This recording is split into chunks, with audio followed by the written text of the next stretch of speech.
पर दोस्तों हम लेकर आ चुके हैं आप लोगों के लिए 10 मिनट में 50 शाम की ताज़ा और बड़ी खबरें बताएंगे दोस्तों। आखिरकार कैसे हमास ने इजराइल के कई ठिकानों को उड़ा डाला दोस्तों। इजराइल बोला हमास ने अच्छा नहीं किया। और आखिरकार क्यों दोस्तों राहुल गांधी की न्याय यात्रा से बीजेपी में मच गया हड़कंप। क्यों राहुल गांधी ने सेट कर दिया 24 का प्लान।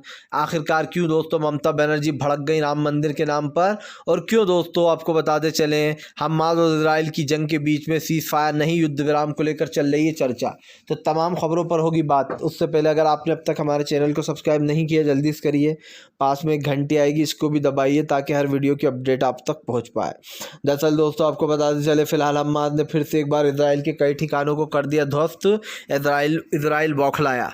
दरअसल आपको बताते चले हमास इजराइल की जंग में लगातार जो यहाँ पर इजराइल जीतता चला जा रहा है, हमास जीतता चला जा रहा है और इजराइल को बड़ा झटका लग रहा है। यही कारण है जब इजराइल ने चेतावनी दी है, कहा है कि हमास अपनी हदें पार करने में लगा है। लेकिन हमास ने दो टूक कर दिया है, जब तक झगड़े नहीं रुकेंगे तब तक वो भी रुकने वाला नहीं है। आपको बताते चले दोस्तों फिलहाल बढ़ गई हैं जो है यहाँ पर बीजेपी की मुश्किलें बढ़ने के साथ साथ जो है यहाँ पर राहुल गांधी की भारत जोड़ो यात्रा है। दरअसल आपको बताते चले राहुल गांधी की भारत जोड़ो यात्रा से बीजेपी में टेंशन है। सब जानते हैं कि राहुल गांधी की भारत जोड़ो यात्रा बीजेपी के लिए दोस्तों एक सबसे बड़ा खतरा बन चुकी है। यही कारण है जो राहुल गांधी की भारत जोड़ो यात्रा से बीजेपी बहुत परेशान हो गई है और टेंशन में भी आ गई है। आपको बताते चलें फिलहाल एक बार फिर से जो है यहाँ पर इंडिया गठबंधन की होने वाली है मीटिंग के दौरान जो यहाँ पर सीट शेयरिंग को लेकर होगी चर्चा। दरअसल इंडिया गठबंधन की एक मीटिंग बहुत जल्दी फिर से होगी और बताया जा रहा है अब सीट शेयरिंग को लेकर डायरेक्ट बात बनेगी। देखा जाए तो काफ़ी बड़े पैमाने पर आपके ये बात हुई थी और जहाँ पर भी इस चीज़ को शुरू किया गया था अब उसमें काफ़ी बड़े बदलाव किए जाएंगे। मतलब एक चीज़ तो साफ़ हो चुकी है कि फ़िलहाल आने वाले समय में दोस्तों हमें काफ़ी कुछ अलग देखने को मिलेगा। जहाँ पर सबसे बड़ा रीज़न हमें यही दिखाई दे रहा है कि अब कई बड़े बदलाव हो सकते हैं और कई बड़ी टेंशनें बीजेपी के लिए खड़ी हो सकती हैं। आपको बताते चले दोस्तों फिलहाल आखिरकार कैसे प्रधानमंत्री नरेंद्र मोदी के ऊपर जो है यहाँ पर हमलावर हो गए हैं दोस्तों विपक्ष के नेता। दरअसल आपको बताते चले फिलहाल बीजेपी को एक तरीके से यहाँ पर साफ साफ उसका असली चेहरा दिखाया अखिलेश यादव ने। अखिलेश ने कहा कि बीजेपी सिर्फ राजनीति कर रही है राम मंदिर के नाम पर और वो वोट बटोरने का काम कर रही है। अखिलेश यादव ने बताया कि ऐसे बीजेपी जो है दोस्तों वो नामों का यूज़ कर लोगों को खास कर बहकाती है। और एक चीज़ तो साफ़ हो चुकी है कि अब हमें ये सारी चीज़ें देखने को मिल ही रही हैं दोस्तों कि कैसे जो है यहाँ पर सरकार की नीतियाँ सबके सामने आ चुकी हैं। आखिरकार दोस्तों जिस बात का डर था वही हुआ। हूतीज़ ने फिर से बना लिया दोस्तों कई शिपों को अपना निशाना। दरअसल आपको बताते चले हूतीज़ मानने को तैयार नहीं है और ऐसे में दोस्तों अब ये देखना होगा कि आखिरकार हूती क्या करने वाले हैं।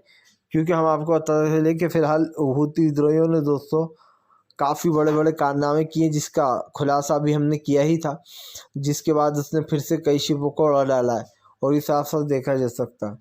फिलहाल आपको बताते चले दोस्तों फिलहाल बढ़ गई हैं जो है यहाँ पर सबसे ज़्यादा मुश्किलें क्योंकि अब संजय सिंह दोस्तों जेल से बाहर आ सकते हैं। दरअसल बताया जा रहा है कि सिसोदिया और संजय सिंह की बेल पर बात चल रही है। हालांकि अभी हाल ही में कैंसिल कर दी गई थी, लेकिन आपको बताते चले अब अरविंद केजरीवाल ने बीजेपी पर भड़ास निकाली है। केजरीवाल ने कहा कि बीजेपी नहीं चाहती कि आम आदमी पार्टी अच्छा करे, वो लोगों का भला सोचे। उन्होंने कहा बीजेपी का सिर्फ एक ही मकसद है किसी भी तरीके से आम आदमी पार्टी को ख़त्म कर देना, लेकिन ये होने वाला नहीं है। सीधी सी बात ये है दोस्तों कि अब ये मैटर में अरविंद केजरीवाल की एंट्री हो गई है और इससे एक चीज़ तो साफ़ हो जाती है कि फ़िलहाल केजरीवाल ने बीजेपी को घेर लिया। आपको बताते चले दोस्तों फिलहाल इंडिया गठबंधन में होगा बड़ा बदलाव। बड़े बदलाव से पहले राहुल गांधी ने दे दिए संकेत। आपको बताते चले दरअसल सबसे पहले तो इंडिया गठबंधन राहुल गांधी की भारत न्याय यात्रा में शामिल होगा। बताया जा रहा है इस यात्रा में केजरीवाल से लेकर तो इंडिया गठबंधन के तमाम लोग जो हैं वो इस यात्रा में शामिल हो सकते हैं। ये भी कहा जा रहा है कि ये लोग शामिल होंगे आखिरी दिन, यानी कि जब ये यात्रा मणिपुर से होकर महाराष्ट्र आएगी 62 दिन में, तब बताया जा रहा है इस यात्रा में एक दिन पहले या 2 दिन पहले शामिल हो सकते हैं। तो अब देखना होगा कि आखिरकार कौन कब सेट होगा, कब तक आता है वहाँ पर। लेकिन एक चीज़ तो साफ़ है कि फ़िलहाल आने वाले समय में काफ़ी हमें बड़े बदलाव देखने को यहाँ पर मिल रहे हैं। आपको बताता चलूँ दोस्तों फ़िलहाल क्यों जो है यहाँ पर बढ़ गई हैं बीजेपी और तमाम मुद्दों की टेंशन। जी है दरअसल आपको बताते चले इंडिया गठबंधन ने दोस्तों फैसला लिया है कि वो अब आगे से आगे से जो है यहाँ पर कई और गोदी मीडिया चैनलों को ब्लॉक करेगा जिनको वो अपने इंटरव्यू देता है। दरअसल आपको बताते चले कई चैनलों को अब बाइकआउट करने वाले हैं फिर से इंडिया गठबंधन के लोग, क्योंकि कई चैनल मोदी सरकार की वाहवाही में लगे हैं, जो कि इंडिया गठबंधन को अच्छा नहीं लग रहा है। उन्हें पता है कि वो लोग बाइकआउट करने का काम कर रहे हैं। खास करके अब देखना होगा कि इंडिया गठबंधन में आगे क्या होता है। आपको बताता चलूँ दोस्तों, भारतीय जनता पार्टी का नहीं बचेगा कोई भी अस्तित्व। जी हाँ, मल्लिकार्जुन खड़गे ने कहा अंग्रेज़ों की लड़ाई हमने लड़ी थी, ना कि बीजेपी ने। उन्होंने कहा कि बीजेपी तो अंग्रेज़ों से लड़ाई लड़ते वक्त भाग गई थी, वो थी नहीं अंग्रेज़ों की लड़ाई में, लेकिन कांग्रेस ही वो पार्टी है जिसने ये नींव रखी, जिसने ये सरकार बनाई दोस्तों। और उसके बाद तो जैसे यहाँ पर एक अलग ही माहौल होने लगा। लेकिन बात सिर्फ इतनी सी नहीं है, बात ये दोस्तों कि फ़िलहाल इस मैटर से अब आगे क्या होने वाला है, क्योंकि आपको बताते चलें अब ये फ़िलहाल फैसला ले लिया गया है कि आगे हमें क्या करना है। तो ये तो साफ़ हो चुका है कि फ़िलहाल अब राहुल गांधी के कदम आगे बढ़ चुके हैं और तमाम इंडिया गठबंधन भी इस पर सोच रहा है। आपको बताते चले दोस्तों, हम्मास इजराइल में युद्ध विराम को लेकर अरब देशों ने रखी मांग। अरब देश बोले अब बस बहुत हो चुका है, युद्ध विराम लग जाना चाहिए। दरअसल आपको बताते चले अरब देश लगातार मांग कर रहे हैं कि बस बहुत हो चुका है, युद्ध विराम पर चर्चा करो। लेकिन इधर दूसरी तरफ आपको बताते चलें कि फ़िलहाल यहाँ पर कोई भी चर्चा नहीं हो सकती है। और क्योंकि दोस्तों यहाँ पर बड़े बदलाव की ज़रूरत भी है, इसीलिए आपको बताते चले युद्ध विराम को लेकर चर्चा चल रही है। और ये तो साफ कह दिया गया है कि सीज़ फायर का कोई मतलब नहीं है, 7 दिन का सीज़ फायर कोई मतलब मायने नहीं रखता है। यही कारण है जो तमाम विपक्ष जो यहाँ पर एकजुट भी दिखाई हमें दे रहा है।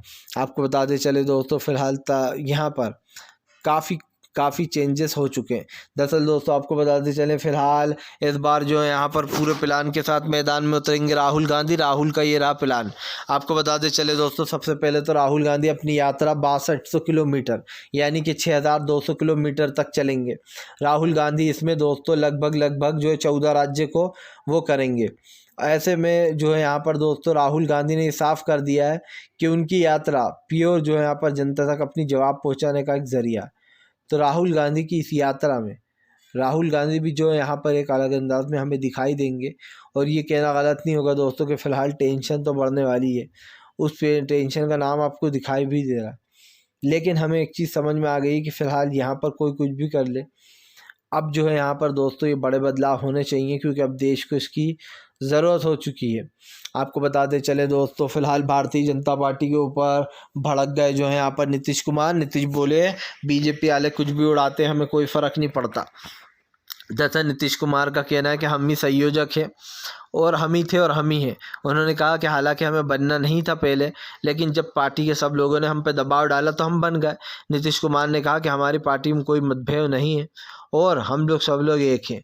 सीधी सी बात ये है दोस्तों कि यहाँ पर ये बात साफ कर दी गई है।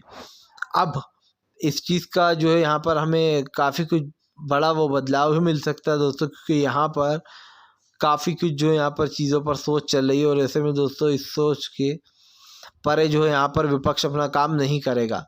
आपको बताता चलूँ दोस्तों, फ़िलहाल आखिरकार क्यों जो है यहाँ पर बीजेपी के ऊपर हमलावर हो गए जो है यहाँ पर दोस्तों मनोज झा ने बीजेपी को लपेटा। तो संजय रावत भी बोले बीजेपी हिंदुत्व की ठेकेदार ना बने, ये लोग भगोड़े हैं। दरअसल आपको बताते चले मनोज झा ने कहा कि पहले तो 143 सांसदों को संसद के बाहर निकाल दिया गया, लोकतंत्र की हत्या कर दी गई। उसके बाद बीजेपी बार बार ये ढिंढोरा पीटती है कि वो लोकतंत्र का रिस्पेक्ट करती है। यही नहीं, संजय रावत के साथ साथ दोस्तों और कई लोगों ने इस पर आपत्ति भी जताई, क्योंकि एक चीज़ तो हमें दिखाई दे रही है कि फ़िलहाल ये जो भी हो रहा है उसको लेकर जो है यहाँ पर दोस्तों काफ़ी बवाल खड़ा हो गया है। और अब देखना होगा कि आखिरकार इस बवाल का जो नतीजा है क्या निकल कर सामने आता है, क्योंकि हम आपको बता चुके हैं पहले भी कि इस मैटर पर बात चल रही है। फ़िलहाल दोस्तों वीडियो अच्छा लगे तो लाइक कीजिए, चैनल पर पहली बार आए सब्सक्राइब कीजिए ताकि ऐसे वीडियो आगे